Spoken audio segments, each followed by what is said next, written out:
안녕하세요, 여러분. 오늘 우리는 직장인 여러분의 소중한 퇴직금을 안전하게 지키고 불려나갈 실전 매뉴얼을 함께 알아볼 겁니다. 마치 매일 마시는 커피 한 잔의 가격처럼 혹은 무심코 결제하는 구독 서비스처럼 우리가 애써 모은 수천만 원의 퇴직금이 나도 모르는 사이에 줄어들거나 제자리 걸음을 하고 있다면 얼마나 속상할까요? 그래서 준비했습니다. DB형이냐 TC형이냐, 당신의 현명한 선택을 위한 모든 것 지금 시작합니다. 먼저 DB형과 TC형, 이 두 가지 퇴직연금 제도의 핵심을 명확하게 짚어볼까요? DB, 즉 확정급여형은 회사 책임형 제도라고 생각하시면 됩니다. 퇴직할 때 받게 될 금액이 퇴직 직전 3개월 평균 임금 X 근속 연수라는 공식에 따라 딱 정해져 있죠. 마치 은행의 정기예금처럼 회사가 알아서 운용하고 우리는 만기 때 정해진 금액을 받는 것과 비슷합니다. 중요한 건 회사의 운용 실적보다는 나의 임금 상승률이 자산 성장의 핵심이라는 점입니다. 매달 꼬박꼬박 돈이 나가는 구독 서비스처럼 안정적인 구조라고 할 수 있죠. 반면 DC형 확정기여형은 본인 책임형 제도입니다. 회사가 매년 연봉의 12분의 1을 개인 계좌에 넣어주면 그 돈을 펀드, ETF, 예금 등으로 직접 굴리는 방식이죠. 마치 한정판 쇼핑처럼 내가 직접 트렌디한 자산을 고르고 관리하는 서바이벌 투자와 같습니다. 잘 굴리면 수익이 전부 내 몫이지만 방치해서 손실이 발생해도 오롯이 내 책임입니다. DC형에서는 오직 계좌의 투자 운용 수익률만이 자산 성장의 열쇠가 됩니다.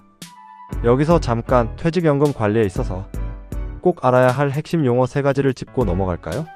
첫째, 임금 피크제입니다. DB형에게는 그야말로 저승사자와 같은 존재죠.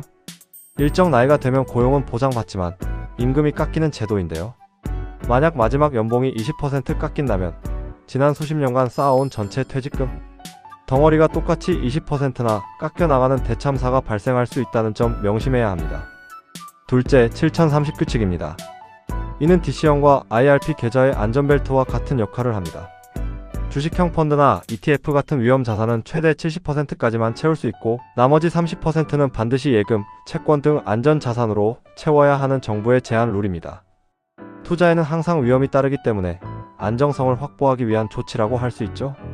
셋째, IRP 개인형 퇴직연금입니다. 이직이나 퇴직 시 받는 퇴직금을 강제로 수령하지 않고 IRP 계좌로 이체하여 계속해서 연금으로 굴릴 수 있도록 하는 일종의 이동식 연금 주머니입니다. 특히 연간 900만원까지 추가 납입하면 연말정산에서 최대 148.5만원까지 세금을 돌려받을 수 있는 강력한 환급 혜택이 있다는 점 꼭 기억하세요. 잠깐, 여러분의 퇴직연금 계좌는 지금 어떤 상태인가요? 잠시 확인해 보시면서 앞으로 더 현명한 자산 관리 팁을 놓치지 않도록 구독과 알림 설정 부탁드립니다. 유익한 정보 계속해서 전해드릴게요. 자, 이제 현실적인 시뮬레이션을 통해 어떤 선택이 유리할지 좀 더 자세히 알아볼까요? DB형과 DC형 선택의 기준은 바로 나의 연평균 임금 상승률과 내가 달성할 수 있는 연평균 투자 수익률의 비교입니다. 예를 들어 임금 피크제를 앞두고 연봉이 10% 깎이기 직전 DC형으로 전환하여 최고점의 퇴직금을 안전하게 확제한 최 부장님의 사례를 생각해 볼 수 있습니다. 또는 회사의 재정 상태가 불안해졌을 때 DC형으로 전환하여 사회금융기관으로 이체 퇴직금을 100% 안전하게 보존한 사례도 있죠. 중요한 건 시장의 하락장이나 회사의 위기 상황을 단순히 공포로만 받아들일 것이 아니라 내 자산을 독립적으로 지키고 글로벌 우량 자산에 투자할 수 있는 역발상적 투자 기회로 연결하는 것입니다. 다만 주의해야 할 점은 DB형에서 DC형으로 전환은 언제든 가능하지만 다시 DB형으로 돌아갈 수 없는 일방통행 룰이라는 것입니다. 신중하게 결정해야겠죠? 그렇다면 DC형이나 IRP를 선택했을 때 원리금 보장형, 예금에만 넣어두는 것이 과연 최선일까요? 아닙니다. 인플레이션으로부터 소중한 자산을 지키기 위한 3단계 시스템을 활용해야 합니다. 1단계 앱에서 현금성 대기 자금을 확인하고 이자 없이 잠자는 현금을 파악합니다. 2단계 위험자산 70%를 활용하여 미국 S&P 500, 나스닥 100, 글로벌 핵심 테마형 반도체 소부장, AI 전력 인프라 등 우량 ETF에 투자합니다.